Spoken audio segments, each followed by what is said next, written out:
오늘 사건 상황실에 전해진 화제의 뉴스입니다. 만취 상태로 고속도로를 역주행한 운전자가 결국 적발됐습니다. 오늘 새벽 서울 양양고속도로의 인제터널, 화물차 한 대가 터널 안을 달리는데요. 그런데 이 화물차 갑자기 중간에서 멈춰 유턴을 시도합니다. 터널을 가로막은 화물차 때문에 뒤따르던 차들이 줄줄이 멈춰서는데요. 이후 3km를 역주행한 화물차 운전자는 신고를 받고 출동한 경찰에 붙잡혔습니다. 적발 당시 운전자인 40대 남성은 혈중 알코올 농도 0.186%의 만취 상태로 차 안에서 소주 2병도 함께 발견됐는데요. 남성은 운전하면서 한두 잔씩 술을 마셨다고 경찰에 진술했습니다. 하룻밤 사이에 감쪽같이 사라진 옷 3,000벌. 과연 어떻게 된 일일까요? 지난 10일 서울 사당역의 지하상가. 새벽 4시가 넘은 시간에 마스크를 쓴 남성들이 모여듭니다. 이들은 절단기로 자물쇠를 자르더니 진열해둔 옷들을 밖으로 내놓는데요. 일사불란한 움직임으로 옷들을 싣고 사라진 그들. 이들의 정체는 임대인이 보낸 용역회사 직원이었습니다. 임대인은 월세가 밀린 상태에서 임차인과 연락이 안 되자 이런 방법을 썼다고 주장했는데요. 경찰은 특수절도 혐의로 임대인을 입건해 조사 중입니다. 바다에 빠진 10대를 해경이 구조했습니다. 오늘 오전 6시 경남 통영.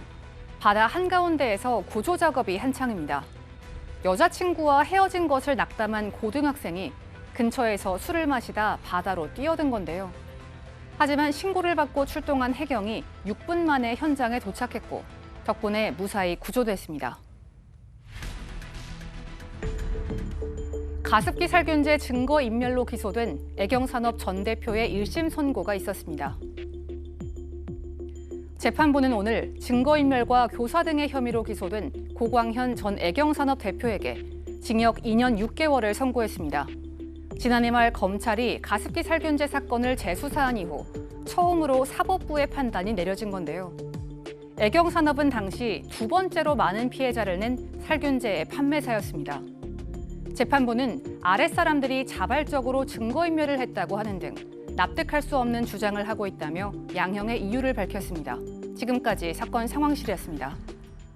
이 가습기 살균제에 의해서 이제 피해당한 사람들 입장에서는 참 인고의 세월을 좀 보내왔는데 오랜 세월 동안 이제 지리하게 이제 공방이 이어지다가 이제 사법부의 판단이 나왔는데 애경 전 대표에게 실형이 나왔습니다. 그렇습니다. 사실 2년 6개월 실형인데 이게 좀 의미가 좀 다르다라고 저는 생각을 하는 게 이게 증거인멸을 교사했다는 의미로, 그러니까 증거인멸을 시켰다는 의미로 2년 6개월입니다. 막상 증거인멸을 한 이 전무는 징역 1년이었습니다. 그러니까 전 대표가 다 아랫사람들의 한 일이다라는 식으로 다 책임을 미루는 납득하지 못할 만한 변명을 했고 결국에는 이 가습기 살균제 이 제품에 문제가 있다는 사실을 감추는 것 때문에 피해자들이 그 사실을 밝히는데 얼마나 애로를 정말 고생을 많이 하지 않습니까? 그리고 억울한 죽음과 억울한 피해를 지금까지도 호소하고 있고 그런 것들이 저는 일반 증거인멸 교사에서 이 정도까지 나오기 어렵거든요. 아마 재판부에서도 간접적으로나마 그 책임을 엄히 물은 것으로 보입니다.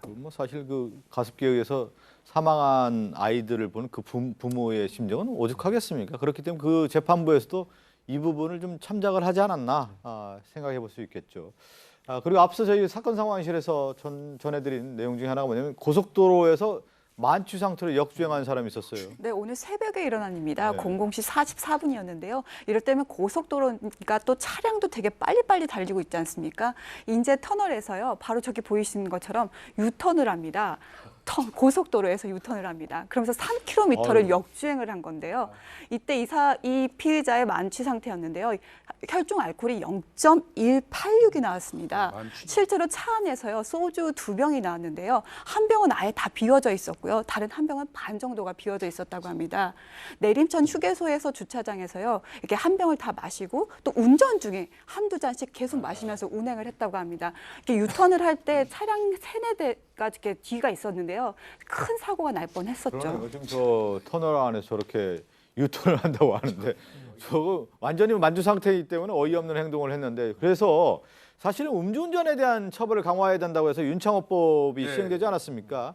윤창호 씨를 숨지게 한 20대 운전자에 대한 재판 결과도 나왔습니다. 예, 예. 윤창호 사건 그 당사자가 2심에서 항소했었거든요.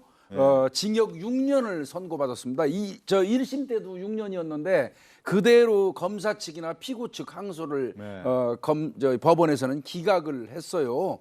뭐 그러면서 이제 이런 얘기했어요. 이 사람한테 유리한 부분이 좀 있다. 동종전과도 없고 종합보험에 가입이 돼 있고 또 이 사람이 모친을 부양하고 있답니다. 이런 거는 좀 참작을 했는데 그럼에도 불구하고 음주운전은 잘못됐고 유족이 처벌을 여전히 원하고 있다. 그리고 검찰이 이례적으로 그때 12년 구형했었거든요. 예. 그런 거 등등을 봐가지고 이제 뭐 6년을 했는데 좀 고민했던 것 같습니다. 예.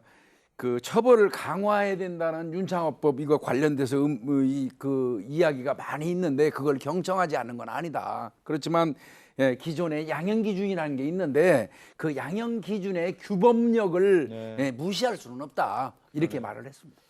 사회적으로 이제 이 사건 같은 경우도 상당히 이제 관심을 가질 수밖에 없었죠. 윤창호법 관련된 시행된 사건이었기 때문에 윤창호 씨를 숨지게 한 20대 운전자에게 징역 6년이 항소심에 선고됐습니다. 사건 상담실로 갑니다.